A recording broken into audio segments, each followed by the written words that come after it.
ஜெபம். எங்களை நேசிக்கிற நல்ல தகப்பனே, இந்த நல்ல வேலைக்காக உம்மை நன்றியோடு ஸ்தோத்தரிக்கிறோம் ராஜா. ஸ்தோத்திரம் அப்பா. கடந்த நாட்கள் முழுவதும் கண்மணி போல நீர் பாதுகாத்தீர். அதற்காக உமக்கு நன்றி சுவாமி. ஏசப்பா, எல்லாவற்றையும் உடைய சமூகத்தில் தாழ்த்தி ஒப்பு கொடுக்கிறோம். டிவியில் பேசுகிற என்னை மறைத்து நீங்கள் பேசுங்க. எல்லா துதி கன மகிமை உமக்கே செலுத்துகிறேன் இயேசுவின் நாமத்தினால். ஆமேன் ஆமேன். கர்த்தரும் இரட்சகருமாகிய இயேசு கிறிஸ்துவின் இனிதான நாமத்தினால் என் அன்பின் வாழ்த்துக்கள். ஜேடிகே டிவி அனைவருக்கும் என் அன்பின் ஸ்தோத்திரங்கள். எங்கே நான் வாழ்ந்தேன், அறியாமல் அலைந்தேன், என் நேசர் தேடி வந்தே, நெஞ்சார அணைத்து முத்தங்கள் கொடுத்து நிழலாய் மாறிவிட்டே. நன்றி உமக்கு நன்றி, நன்றி உமக்கு நன்றி. அப்பா பிதாவே, அன்பான தேவன், அருமை இரட்சகரே, ஆவியானவரே, என்னை நோக்கி கூப்பிடு என்றீ, இன்னல் துன்ப நேரத்திலும் கருத்தாய் விசாரித்து என்றும் கனிவோடென்னை நோக்கிடுமே.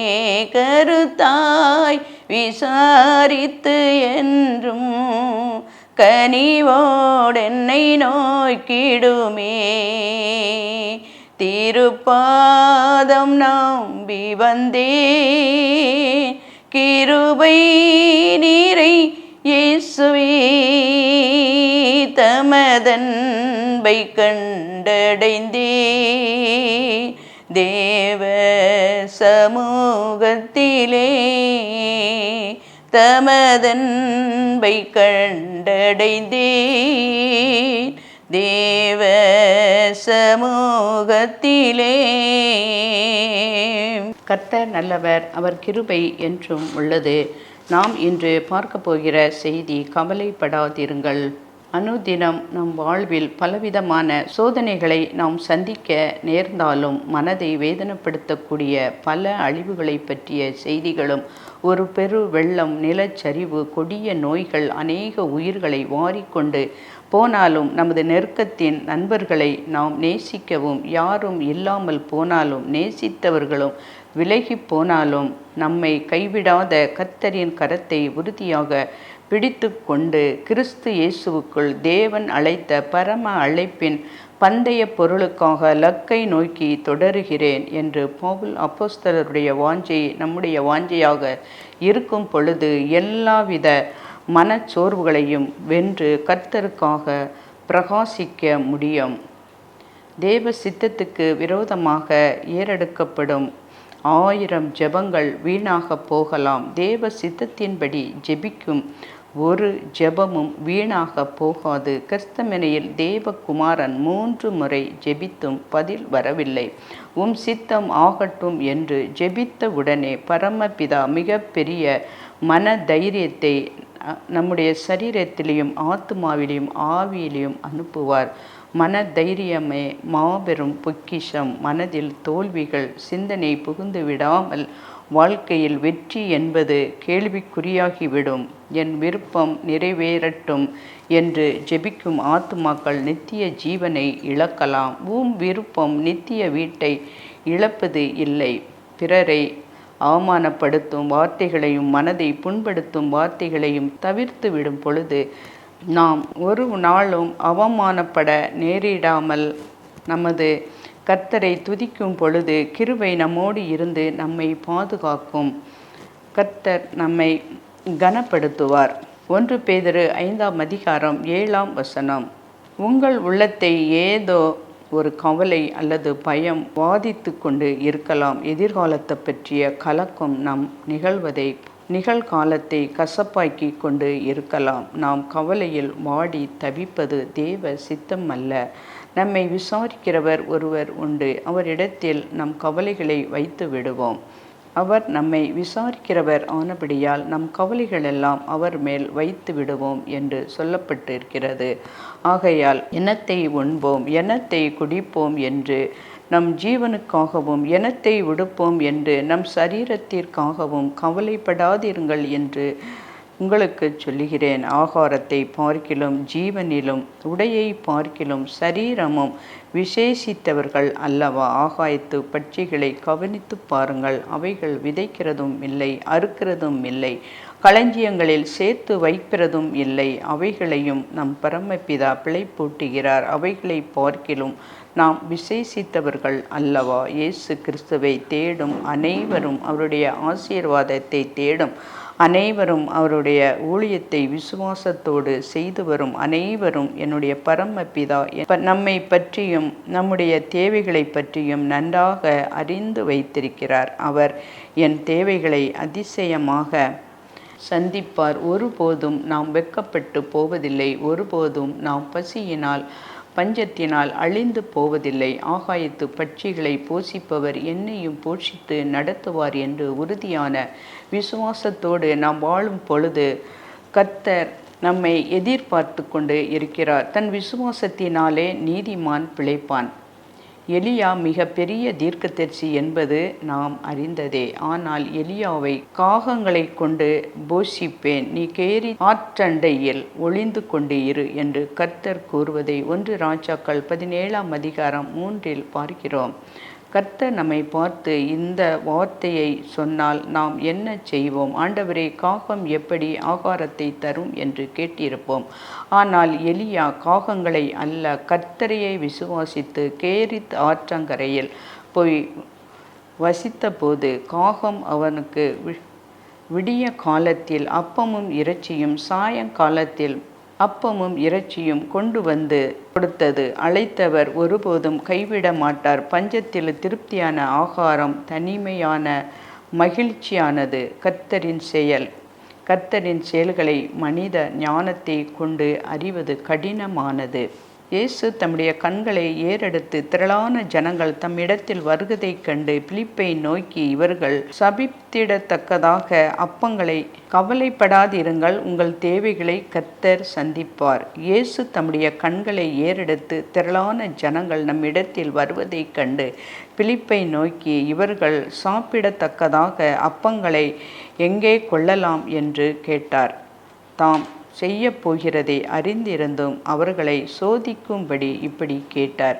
பிலிப்பு அவருக்கு பிரதித்திரமாக, இவர்களில் ஒவ்வொருவனும் கொஞ்சம் கொஞ்சம் எடுத்து கொண்டாலும் 200 பணத்துக்கு அப்பங்களும் இவர்களுக்கு போதாதே என்றான். அப்பொழுது அவருடைய சீஷரில் ஒருவனும் சீமோன் பேதுரு சகோதரனாகிய அந்திரேயா அவரை நோக்கி, இங்கே ஒரு பையன் இருக்கிறான். அவன் கையில் 5 வாற்கோதுமை அப்பங்களும் 2 மீன்களும் உண்டு.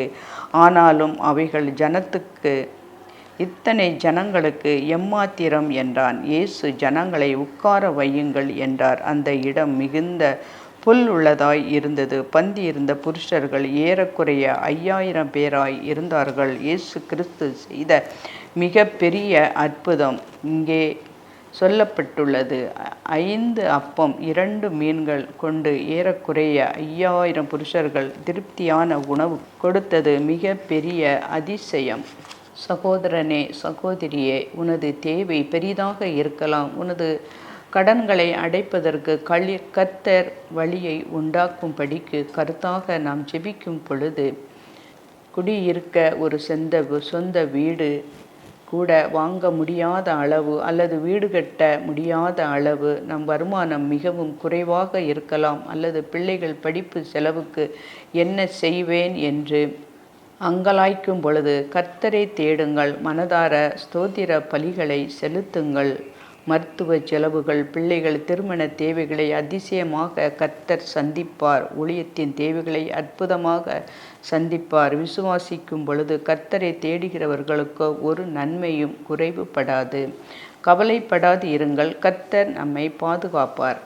சிறுமைப்பட்டவன் மேல் சிந்தை உள்ளவன் பாக்கியவான். தீங்கு நாளில் கர்த்தர் அவனை விடுவிப்பார். கர்த்தர் அவனை பார்த்து அவனை உயிரோடே வைப்பார். பூமியில் அவன் பாக்கியவானாய் இருப்பான். அவன் சத்துருக்களின் இஷ்டத்திற்கு நீர் அவனை ஒப்புக்கொடீர். படுக்கையின் மேல் வியாதியாய் கிடக்கிற அவனை கர்த்தர் தாங்குவார். அவனுடைய வியாதியிலே அவன் படுக்கை முழுவதும் மாற்றி போடுவார். கர்த்தர் யாரை பாதுகாப்பார் என்ற இந்த வசனம் பதில் சொல்வதை பார்ப்போம். சிறுமைப்பட்டவன் மேல் சிந்தையுள்ளவன் யார்? தொழில் நஷ்டம் அடைந்தோர், மழை வெள்ளத்தால் புயல் காற்றினால் பாதிக்கப்பட்டோர், வேலை வருமானம் இழந்து பசி பட்டினியினால் வாடுபவர்கள், விதவைகள், ஊனமற்றோர், முதியோர், அனாதைகள், விபத்தில் சிக்கி கைகால் இழந்து படுத்த படுக்கையில் மாத கணக்கில் இருப்பவர்கள், கேன்சர் வியாதியினால் பாதிக்கப்பட்டவர்கள், இப்படி பல விதங்களில் மனவேதனையில் வாடி தவிக்கும் மக்களுக்கு நாம் ஜெபித்தால் மட்டும் போதாது, அவர்களுக்கு நம்மால் இயன்ற உதவிகளையும் செய்து அவர்கள் வாழ்க்கைக்கு வெளிச்சம் கொடுக்கும் பொழுது கர்த்தர் நாம் செய்த தான தர்மங்களை நினைவு கூர்ந்து நமக்கு ஆபத்து வரும் சமயங்களில் நாம் அழிந்து போகாதபடி பாதுகாப்பதை காண முடியும். அன்றியும் நன்மையும் செய்யவும் தான தர்மங்கள் பண்ணவும் மறவாது இருங்கள். இப்படிப்பட்ட பலிகளின் மேல் தேவன் பிரியமாய் இருக்கிறார். நீ நன்மை செய்தால் மேன்மை இல்லையோ? பிறருக்கு நாம் நன்மை செய்யும் போது கர்த்தரே நம்மை மேன்மைப்படுத்துவார். கர்த்தர் உன்னை காக்கிறவர். கர்த்தர் உன் வலது பக்கத்திலே உனக்கு நிழலாய் இருக்கிறார். பகலிலே வெயிலாகிலும் இரவிலே நிழலாகிலும் உன்னை சேதப்படுத்துவதில்லை. கர்த்தர் உன்னை எல்லா தீங்குக்கும் விலக்கி காப்பார். அவர் உன் ஆத்துமாவை காப்பார். கர்த்தர் உன் போக்கையும் உன் வரத்தையும் இதன் முதற்கொண்டு என்றென்றைக்கும் காப்பார். கவலைப்படாதிருங்கள். கர்த்தர் நமக்கு உதவி செய்வார். பரிசுத்த பவுல் தன்னுடைய வாழ்வில் தனக்கு நேர்ந்த சம்பவத்தை சொல்லுகிறார். நான் முதல் விசை உத்தரவு சொல்ல நிற்கையில் ஒருவனும் என்னோடு கூட இருக்கவில்லை. எல்லாரும் என்னை கைவிட்டார்கள். அந்த குற்றம் அவர்கள் மேல் சுமராதிருப்பதாக. கர்த்தரோ எனக்கு துணையாக நின்று என்னிலே பிரசங்கம் நிறைவேறுவதற்காகவும் புறஜாதியர் எல்லாரும் கேட்கிறதற்காகவும் என்னை பலப்படுத்தினார். சிங்கத்தின் வாயில் இருந்தும் நான் ரட்சிக்கப்பட்டேன். கர்த்தர் எல்லா தீமையில் நின்றும் என்னை ரட்சித்து தம்முடைய பரம ராஜ்யத்தை அடையும்படி காப்பாற்றுவார். அவருக்கு சதா காலங்களும் மகிமை உண்டாவதாக. 2 தீமோத்தேயு 4ஆம் அதிகாரம் 16ஆம் வசனம், 17ஆம் வசனம், 18ஆம் வசனம். ஒருவரும் என்னோடே கூட நிற்கவில்லை, எல்லாரும் என்னை கைவிட்டார்கள் என்று பவுல் சொல்லுவதை நாம் பார்க்கிறோம். நம்முடைய கஷ்டத்தை விசாரிக்க ஒருவரும் வரவில்லை. என் நண்பர்களும் உறவினர்களும் கூட என்னை கைவிட்டார்கள். பூட்டிய வீட்டிற்குள் பல நாட்கள் தனிமையில் வாடி தவித்தோம் என்று வீட்டிற்குள் பல நாட்கள் வேதனையோடு இருக்கிறார்கள். ஒருவேளை நம் நிலைமையும் கூட இருக்கலாம். கொடிய கொள்ளை நோய் பரவல் கூட இதுவாக இருக்கலாம்.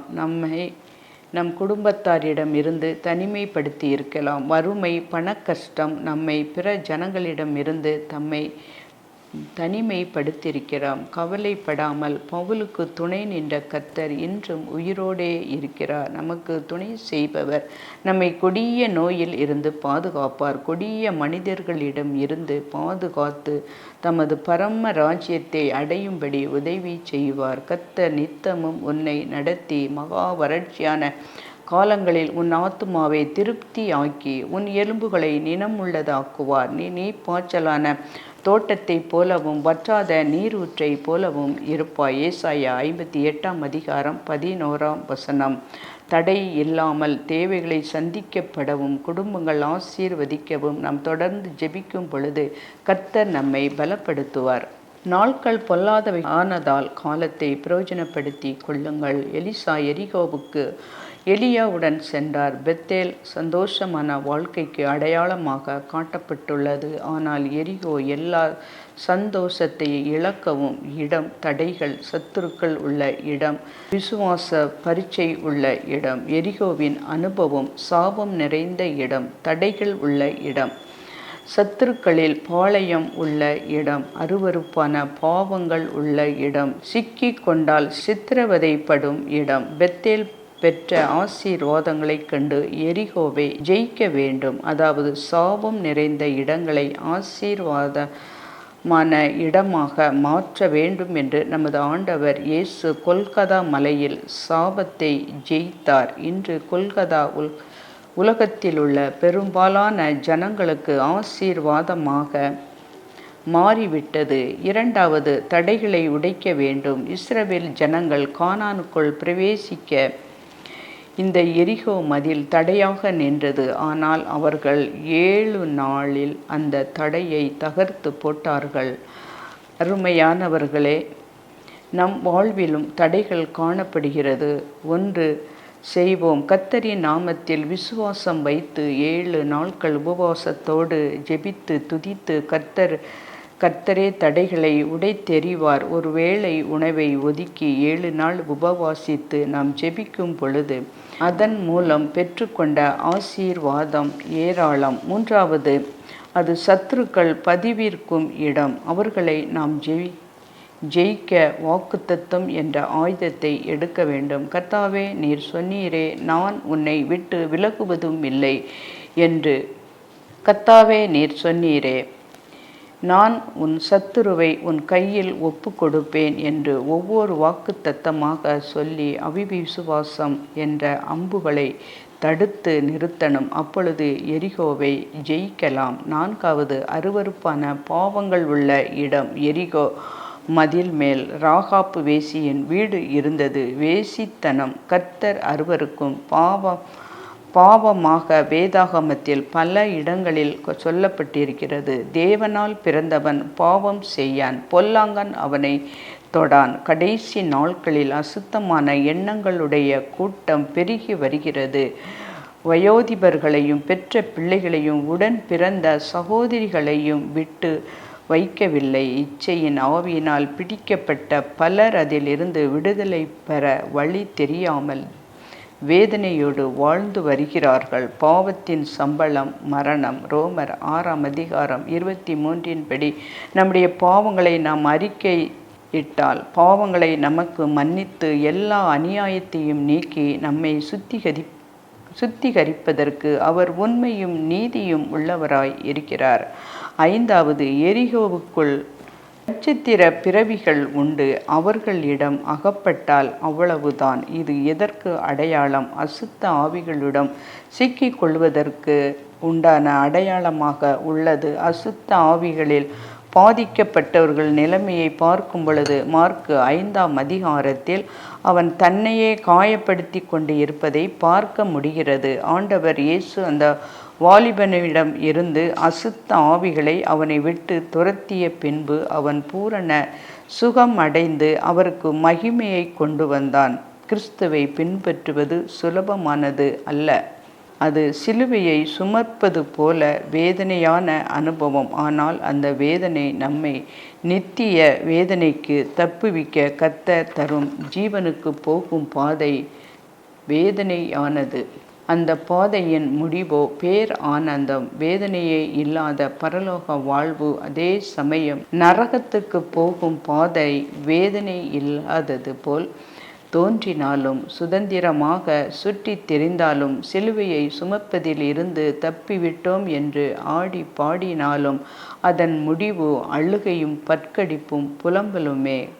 கடுகளவும் மகிழ்ச்சி இடமே பாதாளம். மத்தேயு 25:30. கர்த்தர் என்னை யோர்தானுக்கு அனுப்புகிறார். எலியாவின் வாயில் இருந்து பிறந்த வார்த்தை எத்தனை அருமையானது, எத்தனை தெளிவானது, எத்தனை உறுதியானது. கர்த்தர் அனுப்புகிறார், கர்த்தர் அனுப்புகிறார், கர்த்தர் அனுப்புகிறார் என்று 3 முறை கூறுகிறார். நானாக எதையும் செய்யவில்லை, நானாக எங்கும் போகவில்லை என்பதே எலியாவின் சாட்சி. நான் அல்ல, எனக்குள்ளே இருந்த தேவ கிருபை என்னை ஊழியத்தில் பயன்படுத்துகிறது. குழப்பத்தின் ஆவிகள் தேவ மனிதனை சிறைபிடித்து விட காரணம் அவர்கள் மனதில் உறுதி இல்லை. என்னை கர்த்தர் தேவ மனிதருக்கு உண்மையாகவே அழைத்தாரா என்ற சந்தேகம் அநேகரை பின்மாற்றத்திற்கு கொண்டு செல்கிறது. ஆகையால் சகோதரரே, உங்கள் அழைப்பையும் தெரிந்து கொள்ளுதலையும் உறுதி ஆக்கும்படி ஜாக்கிரதையாய் இருங்கள். இவைகளை செய்தால் நீங்கள் ஒரு காலமும் இடறி விடுவது இல்லை. 2 பேதுரு 1 10ஆம் வசனம். கர்த்தர் எலிசாவுக்கு கற்றுக் கொடுத்த 3வது பாடம், நீ மன உள்ளவனாக இருக்க வேண்டும் என்பதே. எலிசாவை கர்த்தர் பரிசோதித்து பார்த்தார். அவன் வைராக்கியத்தை பரிசோதித்தார். 3 முறை, அதாவது எலியா பரலோகத்துக்கு எடுத்து கொள்ளப்படுவதை அறிந்த எலிசா அவனை பின்தொடர்ந்து வருவதை பார்க்கும் போது எத்தனை ஆச்சரியம்! கில்காலில் இருந்து தன் பிரயாணத்தை துவக்கிய எலியா, நீ கில்காலிலே இரு என்று கூறினான். பெத்தேலில் வந்த பிறகு, நீ இங்கே இரு என்று கூறினான். அதேபோல் எரிகோவிற்கு வந்த பிறகும் கூட, நீ இங்கே இரு என்று கூறினான். ஆனால் எலிசாவோ இந்த 3 இடங்களிலும் நின்றுவிடவில்லை. அவர் யோர்தானுக்கும் போக துணிந்தார். அதாவது எலியாவோடே மரிக்கவும் துணிந்துவிட்டார். பின்மாற்றம் என்ற பிசாசை ஜெயித்து விட்டான்.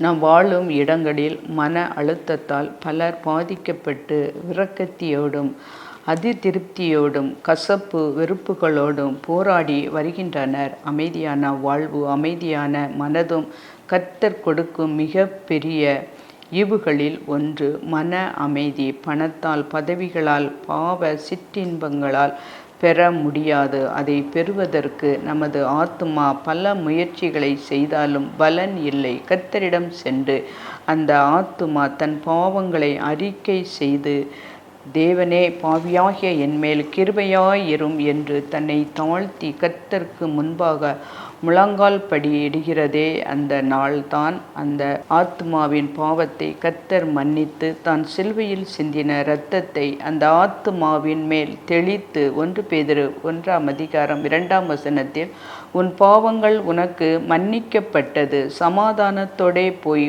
உன் தேவனை நோக்கி சுகமாயிரு என்று தனிப்பட்ட முறையில் கர்த்தர் ஆத்துமாவோடே என்றைக்கு பேசுகிறாரோ அந்த நாள்தான் நமது ஆத்துமா பூரண ரட்சிப்பு அல்லது பாவத்தில் இருந்து பூரண விடுதலை பெற முடியும். வருத்தப்பட்டு பாரம் சுமக்கிறவர்களே, நீங்கள் எல்லாரும் என் இடத்தில் வாருங்கள், நான் உங்களுக்கு இளைப்பாறுதல் தருவேன்.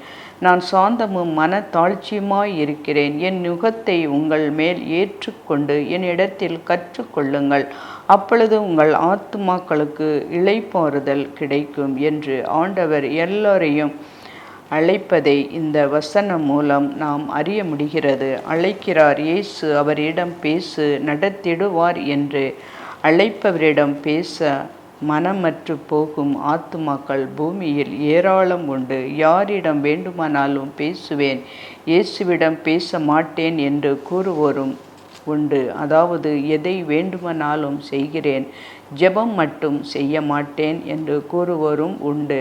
அப்படிப்பட்ட ஆத்துமா மெய் சமாதானத்தையும் பாவத்தின் கோர பிடியில் இருந்து பூரண விடுதலையையும் பெற முடியாது. சமாதானமாய் இருப்பதைப் போல பலர் நடிக்கின்றனர். சந்தோஷமாக இருப்பது போல ஜனங்கள் முன் காண்பிக்கிறார்கள். ஆனால் மறுபக்கமோ கவலையினாலும் கண்ணீரினாலும் வாழ்வை கசப்பாக்கி கொள்ளுகிறார்கள். பாவம் செய்யும்போது உண்டாகும் சந்தோஷம் தற்காலிகமானது, அது நிரந்தரமானது அல்ல. பாவ மன்னிப்பிலால் நாம் பெறும் சந்தோஷமும் சமாதானமும் அது நிரந்தரமானது. தேவனுக்கு விரோதமான பாவத்தை பற்றி வேதாகமம் கூறுகிறது என்ன என்றால், பாவம் செய்கிற ஆத்துமா சாகும், பாவத்தின் சம்பளம் மரணம். பாவம் செய்கிற எவனும் பாவத்துக்கு அடிமையாய் இருக்கிறான்.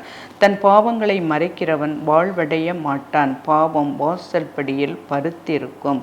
ஆதாம் தேவனுக்கு விரோதமாக பாவம் செய்த பிறகே இந்த பூமி சபிக்கப்பட்டது. அவன் பாவம் செய்த பிறகே மரணம் உலகில் பிரவேசித்தது. அவன் பாவம் செய்த பிறகே அவன் தேவனால் கைவிடப்பட்டான். அவனை தேவன் கைவிட்டதினால் அவன் பிசாசினால் சிறை பிடிக்கப்பட்டான். தேவ பாதுகாப்பை இழந்தான். பாவத்தின் வேர் பிசாசாய் இருக்கிறான். அவன் தன் பாவத்தின் மூல காரணன். தேவனுக்கு விரோதமாக அவன் கலகம் செய்து தேவனை எதிர்த்து கர்த்தரால் தண்டிக்கப்பட்டு பரலோகத்தை இழந்து பாதாளத்தில் தள்ளப்பட்டவன். அவனோடே கூட அவனை சார்ந்த தூதர்களும் தள்ளப்பட்டார்கள். பிசாசும் அவனுடைய தூதர்களும் மனிதர்களுக்கு பலவித தீமைகளை செய்து பரலோகத்துக்கு எந்த ஒரு ஆத்மாவும் சென்று விடாதபடிக்கு பல விதங்களில் அவர்களை சிறைபிடித்து உலக வாழ்வை கசப்பாக்குகின்றன. கர்த்தரிடம் செல்வதை தடை செய்கின்றன. நன்மை செய்வது தேவனால் மட்டுமே சாத்தியம். ஏனென்றால் அவரே நமது ஆத்துமாவுக்கு பரம பிதாவாக இருக்கிறார். பிசாசுகளால் நமக்கு நன்மை செய்ய முடியாது. காரணம், அவைகள் நமது பரம பிதாவின் சத்துருக்கள். நமது பரம பிதாவின் சத்துருக்கள் மட்டுமல்ல, நமக்கும் அவைகள் சத்துருக்கள். சத்துருக்களிடமிருந்து நன்மையை எதிர்பார்ப்பது கூடாத காரியம். இயேசுவை உள்ளத்தில் ஆண்டவராகவும் இரட்சகராகவும் ஏற்றுக்கொள்ளாதவரை அந்த ஆத்துமாவுக்கு பாதுகாப்பு இல்லை, அமைதி இல்லை, இளைப்பாறுதல் இல்லை. இயேசு எந்த ஆத்துமாவுக்கு தீமை செய்யாத நல்ல மேய்ப்பன். கர்த்தர் மாத்திரம் பிசாசுகளிடம் இருந்து தீமைகளிடம் இருந்து நம்மை காப்பார். இருளின் அதிகாரத்தின் நின்று நம்மை விடுதலையாக்கி நமது அன்பின் குமாரனாகிய ராஜ்யத்திற்கு உட்படுத்தினவராகிய பிதாவை ஸ்தோத்தரிக்கிறோம். அவருக்குள் அவருடைய இரத்தத்தினாலே பாவ மன்னிப்பாகிய மீட்பு நமக்கு உண்டாயிருக்கிறது. நாம் ரட்சிப்பின் சந்தோஷம் நம் ஆத்துமாவில் உண்டா. இலவசமாக இயேசு கிறிஸ்து கொடுக்கும் பாவ மன்னிப்பை இதுவரை நாம் பெற்றுக்கொள்ளாது இருந்தால், ஆண்டவரே என்னையும் மன்னித்து உம்முடைய பிள்ளையாக ஏற்றுக்கொள்ளும். என்னுடைய மனபாரங்களை என்னை விட்டு அகற்றி மெய்யான சமாதானத்தை சந்தோஷத்தை தாரும் என்று நாம் கர்த்தரிடம் ஜெபிக்கும் பொழுது, திரும்ப திரும்ப இந்த ஜெபத்தை செய்யும் பொழுது நம் ஆத்துமாவில் கர்த்தருடைய வெளிச்சம் உதிப்பதை பார்க்கலாம். நம் ஆத்துமா மகிழ்ச்சியான வாழ்வை அடையும். நம்மை சுற்றி இருள் இருந்தாலும் பேரொளியாக இயேசு நம் உள்ளத்தையும் இல்லத்தையும் சமாதானத்தையும் நிரப்புவார். தேவ பிரசன்னம் நம் மீது இறங்கும் போது சகல விதமான சாபங்களும் நம் குடும்பங்களை விட்டு விலகி போகும். தேவ தரிசனத்தை காண்பவர்கள் தேவனோடு நெருங்கி வாழ வேண்டும். தேவனோடு நெருங்குவதற்கு முதல் தேவை பரிசுத்தம், இரண்டாவது கீழ்ப்படிதல், மூன்றாவது விசுவாசம், நான்காவது தியாகம். இவைகள் இல்லாதவர்களால் தேவ தரிசனத்தை தெளிவாக பெற முடியாது. தேவ தரிசனம் மூலமாக நமது விசுவாசம் தேவன் பக்கமாக திரும்பப்படுகிறது. பெரும்பாலும் நம்முடைய விசுவாசத்தை தேவனிடமிருந்து திசை திருப்பி உலகத்தின் பக்கமாகவும் சொந்த மாம்சத்தின் பக்கமும் திரும்புவதற்கே சத்துரு கொடுக்கிறான். தேவ தரிசனம் நம்மை பயத்தில் இருந்தும் குழப்பத்தில் இருந்தும் மீட்டு எடுத்து நம்முடைய எண்ணங்களையும் சிந்தனைகளையும் தூய்மையாக்கி பரிசுத்த ஜீவியத்துக்கு நேராக நம்மை வழிநடத்தும். நமது விசுவாசம் மனிதர்கள் மீதும் உலகத்தின் மீதும் வைக்கும் போது அந்த விசுவாசமும் நாமும் எந்நேரமும் பாதிக்கப்படலாம். ஆனால் நமது விசுவாசம் கர்த்தர் மேல் உறுதியாக இருக்கும் பொழுது நாமும் நமது விசுவாசமும் எந்நேரமும் பாதுகாக்கப்படும். தேவ திட்டத்தை வெளிப்படுத்துகிறது. தரிசனங்கள் தேவ திட்டத்தை புறக்கணிக்கிறது. தேவ தரிசனம் கண்ட ஸ்தேவான் இருதயத்தில் கடுகளவு கூட விசுவாசம் நுழைய முடியவில்லை. சத்துருவினால் உண்டாகும் தரிசனத்தில் கடுகளவு கூட விசுவாசமோ உறுதியோ இருக்காது. காண்பவரையும் அதை கேட்பவர்களையும் திகிலடையச் செய்யும். இதோ பொய் சொப்பனங்களை சொல்லி அவைகளை விவரித்து என் ஜனத்தை தங்கள் பொய்களினாலும் தங்கள் வீம்புகளினாலும் மோசம் போக்கிறவர்களுக்கு நான் விரோதி என்று கர்த்தர் சொல்லுகிறார். நான் அவர்களை அனுப்பினதும் இல்லை, அவர்களுக்கு கற்பித்ததும் இல்லை. அவர்கள் இந்த ஜனத்துக்கு ஒரு பிரயோஜனமாய் இருப்பதும் இல்லை என்று கர்த்தர் சொல்லுகிறார். எரேமியா 23:32 இதற்கு தப்புவதற்கும் நாம் கர்த்தருடைய விருப்பங்களை செய்து கர்த்தர் அருளும் பலத்தினால் நம் பாவத்திற்கு விலகி பரிசுத்தமாக வாழும் பொழுது இந்த உலகத்தில் நாம் மரணம் அடையும் போதும் நமது ஆவி நமது இரட்சகரோடு சேர்ந்து நித்திய மகிழ்ச்சி அடைந்து பரலோக வாழ்வை சுதந்திரித்து கொள்ளுவோம். இந்த பூமியில் கர்த்தரோடு இணைக்கப்படாத ஆத்துமாக்கள் மறு ஜென்மத்தில் கர்த்தரோடு இணைந்து வாழ முடியாது. ஆவிக்குரிய வாழ்க்கை என்பது தனித்து செல்லும் பயணம் அல்ல. நாமும் நமது கர்த்தரும் கர்த்தருடைய பிள்ளைகளும் இணைந்து ஊழியம் செய்து ஆத்துமாக்களை ஆதாயப்படுத்தணும். பிள்ளைகள் வளர்ப்பது போல அவர்களை கர்த்தருக்காக வளர்த்து அவர்களும் நாமும் நித்திய ஜீவனை பெற்று கொள்ளுவதே கர்த்தர் நம்மை அழைக்கிறார். கர்த்தர் நம்மை ஆசீர்வதிப்பாராக. ஆமேன். நித்திய ஜீவனை பெற்றுக்கொள்ளவே பரிசுத்தமான நமது தேவனுடைய நாமத்தை சொல்லுவதற்கும் அறிவிப்பதற்கும் ஆராதிப்பதற்கும் கிருபை தேவை. கர்த்தருடைய பிள்ளைகள் பரிசுத்தமாக வாழ்ந்து காட்டுவதற்கே தேவ புத்தகத்தை பயன்படுத்தும் போது கர்த்தர் மகிமை அடைவார். ஆவிக்குரிய மனுஷனே ஆவிக்குரியவைகளை சிந்திப்பான். நமது ஆவியை இயக்குவது ஆவியானவராக இருக்கும் பொழுது நம்முடைய மனதில் அமைதியும் சமாதானமும் உண்டாகும். பாவியை நீதிமான் ஆக்குவதே கர்த்தரின் ஊழியம். நீதிமானையும் துன்மார்க்கனாய் மாற்றும் ஊழியம் கர்த்தருடையது அல்ல. பரலோக ஆளுகை ஒருவர் மீது இருக்கும் போது பாதாள ஆவிகளால் அவர்களை ஜெயிக்க முடியாது. மரணம் என்பது மனிதர்களின் சரீரத்தை அழிக்கிறது. கர்த்தருக்கு விரோதமான செயல் ஆத்மாவில் சமாதானத்தை அளிக்கிறது. நம்மை அழைக்கிறவர் கர்த்தர். நம்மை ஆசீர்வதிப்பாராக. ஆமேன்.